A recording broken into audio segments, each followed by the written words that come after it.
สบายดีพี่น้องของไปสุขสุขนี้เราจะมากินข้าวกับอะไร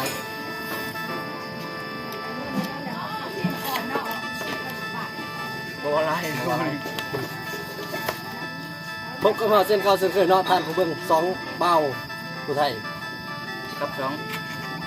เอามีแค่ครับเชิญก็คือสองคันค่ายนักยูทูบบ่าวเขามีบรรยากาศดีกว่ากินเขามาพบงานเพิ่นเด้อเขาเพิ่น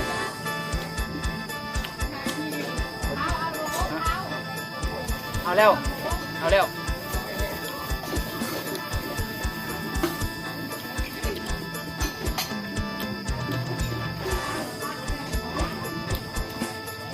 เองนี่มึงมักกูมั้ยมักกูเลยเขากินคู่มือโหมันไม่ชิ้นกินคู่มือไม่ได้เขากินคู่มือมักทำว่าผู้สาวเก่า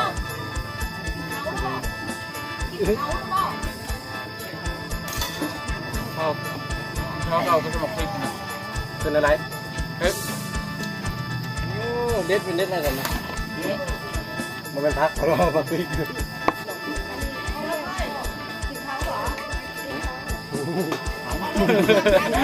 มาลังกันเราฟัง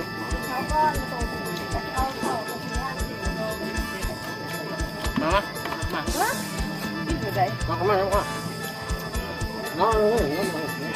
โอ้เขาไปเขาใครหน่อยนี่ไปตอนนี้มันกินเนาะลงก็จะได้หรอกที่เท้าไว้ในนี้เราลดเราเปลี่ยนเป็นเจ้ากินแบบบ้าเท่าใช่มาพี่อ่ะเป็นสิจัดในเมืองเรา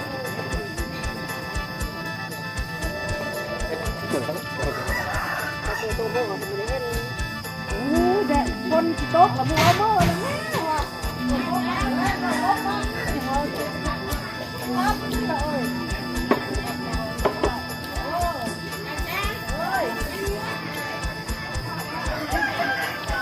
ได้สาวทองจ้าเดี๋ยวว่า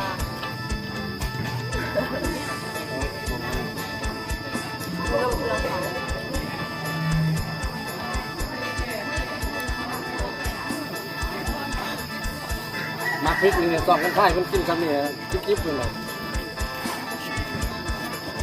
มาพริกเนี่ยมาพริกไทยเนาะพวกเองเราพวกเองคือว่าไปรักงานโมเมนต์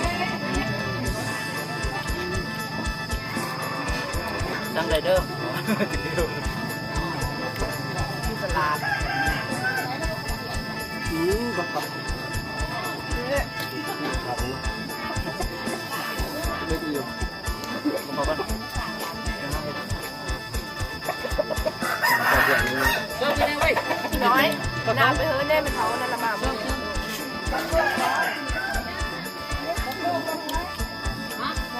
พวกคน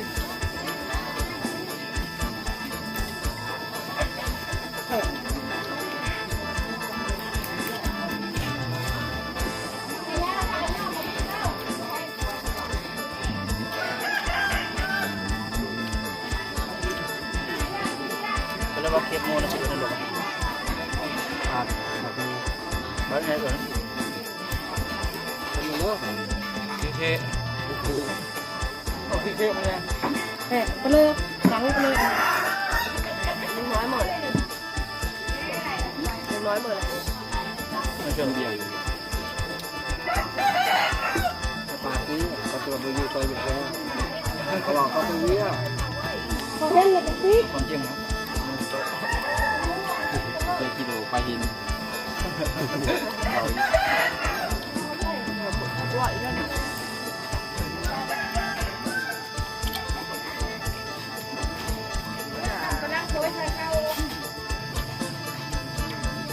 ขอโทษทีโนมีปิดหัวแล้วแล้วคุณกินเนี่ยคุ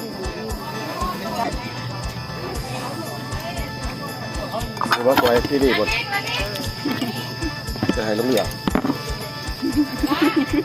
ไว้ให้เล่าไปที่ตัดเอาบ่ พอ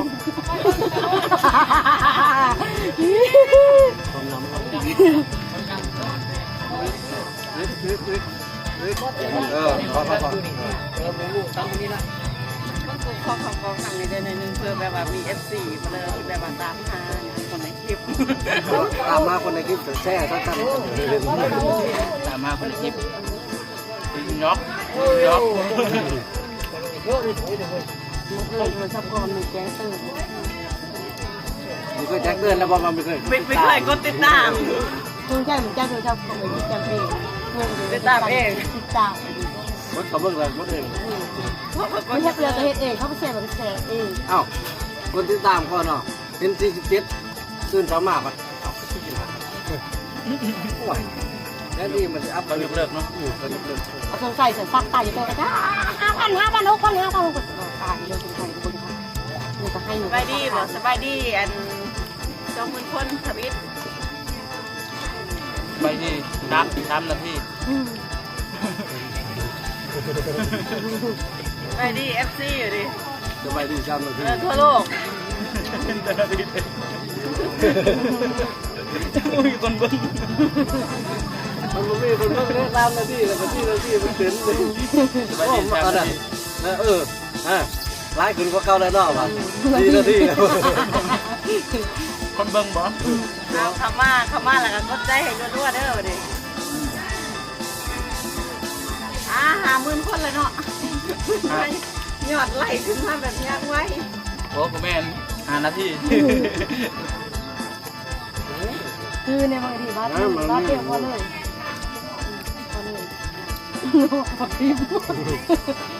วันเดียวบ่ มาเดียว เนี่ยโลกอุ้ยยุเขาบอกอุ้ยยุเขา คือ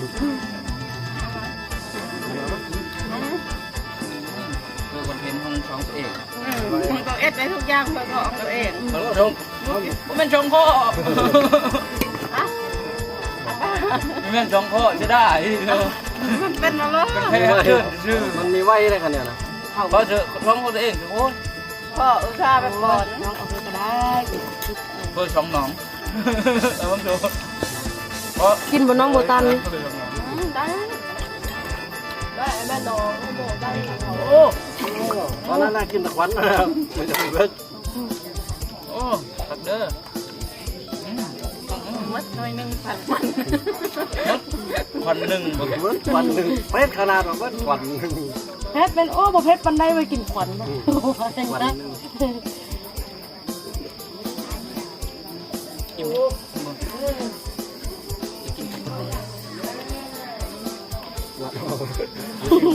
อิ่มเลยกดยิ้ม สองป้าย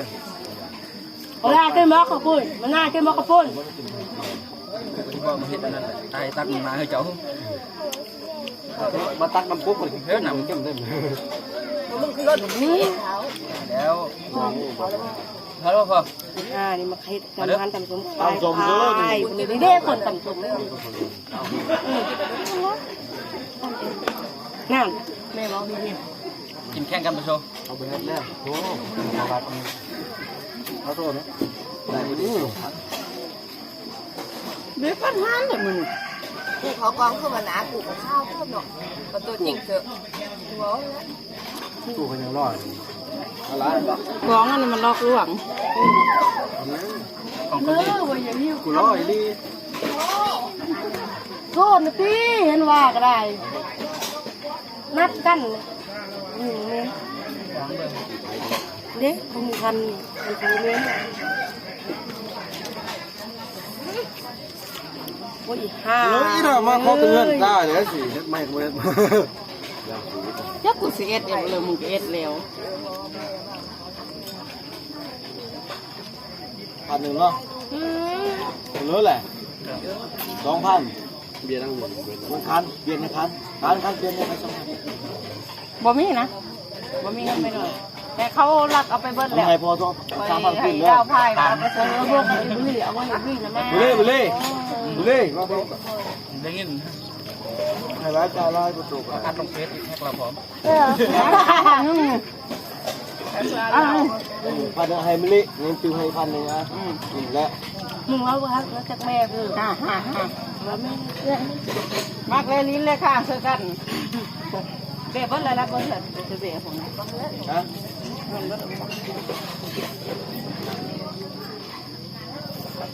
ไปกินมาอีกแล้วหนู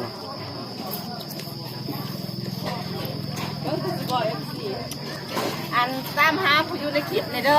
ส่งขึ้นรถหรอพี่ดีเพชร เด็ดบอก ตามหาผู้อยู่ในคลิปในเด้อ อันนี้เนาะมาซ่องค่ายเพิ่นว่าซ่องนี้บริยานนี่เบิด ยังอันนี้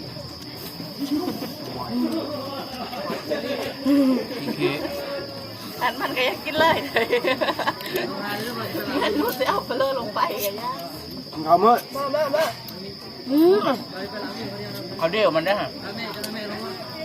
ถ้าเกิดจะประจังจะหัน ป้าอะไรมันเยอะเลยป้ามันได้ตั้งแล้วเหรอ ผักปลานังตังเนาะขอบคุณพี่น้องพี่น้องผู้เบิ่งทุกคนขอบคุณหลายจนฮอด เพชรนี่รอเนาะ มันลึกเต็มที ไอ้นี่แหละ โอ้มาพริกอีกแล้ว บอกเรื่องมาพริกกูไปเยอะท เป็นยังไง ำมากินเขาเว้ยเฮ้ยมืดกินอะไรเด้อหืม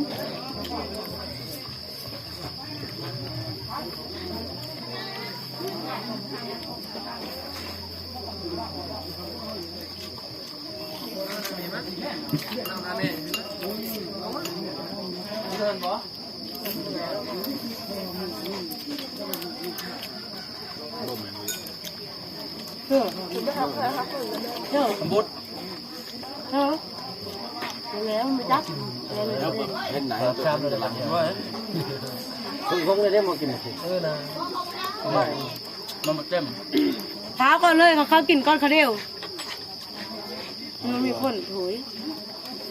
คนเดียวเคยบอก มันในมันกินลายเลย เขาเดียวเด้อ โอ้โอ้โอ้สัตว์โตปลา พูด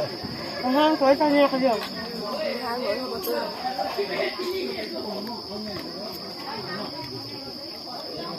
มันเลยฆ่าไอ้โมนี่เลยฆ่าไอ้ ตาชื่อบอก ฆ่าเหรอ อย่าฆ่าจีคือเป็นเรื่องข โอ้ยลงขึ้นเหมือนเนาะ10,000 10,000 กูเบส ไข่